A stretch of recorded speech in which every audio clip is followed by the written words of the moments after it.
ভারতের ডম্বুর ও গজলডোবা বাঁধ খুলে বাংলাদেশের ফেনী, নোয়াখালী, কুমিল্লা ও মৌলভীবাজার সহ বেশ কিছু অঞ্চলে ভয়াবহ বন্যা দেখা দিয়েছে। এতে প্রায় 4 লাখের বেশি পরিবার পানিবন্দী ও 29 লাখের বেশি পরিবার ক্ষতিগ্রস্ত হয়েছে।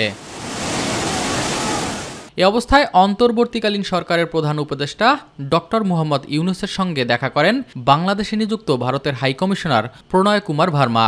এ সময় তারা বন্যা পরিস্থিতি নিয়ে আলোচনা করেন। বৈঠক শেষে ফরেন সার্ভিস একাডেমিতে এ বিষয়ে সংবাদ সম্মেলন করেন প্রধান উপদেষ্টার প্রেস সচিব শফিকুল আলম। এই ত্রিপুরায় আপনারা জানেন যে বৃষ্টি হয়েছে, সেটার কথা এসছে। উনি বলেছেন যে বাঁধের কথা আসছে, এটা থেকে অটোমেটিক রিলিজটা হয়েছে। এত পানির উচ্চতা, এত পানি, তো ফলে এটার থেকে পানি অটোমেটিক রিলিজ হয়েছে। তিনি বলেন, পানি বন্টন বিষয়ে দুই দেশের সমঝোতার আহ্বান জানিয়েছেন প্রধান উপদেষ্টা।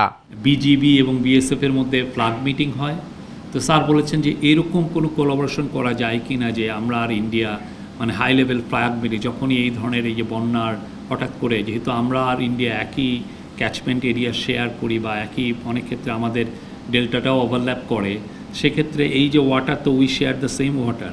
তো সেই জন্য ওনার কথা হচ্ছে যে এই খুবই হাই লেভেল একটা কোলাবোরেশন, এবং এটার জন্য এমার্জেন্সি সিচুয়েশনে এটা যাতে অ্যাক্টিভেট করা যায়। 10 জেলায় 36 লাখ মানুষ বন্যা কবলিত উল্লেখ করে শফিকুল আলম জানান, বন্যা কবলিত এলাকা পরিদর্শন করবেন উপদেষ্টারা। প্রধান উপদেষ্টা সর্বক্ষণিক মনিটরিংয়ে রাখছেন যে কোথায় কি হচ্ছে।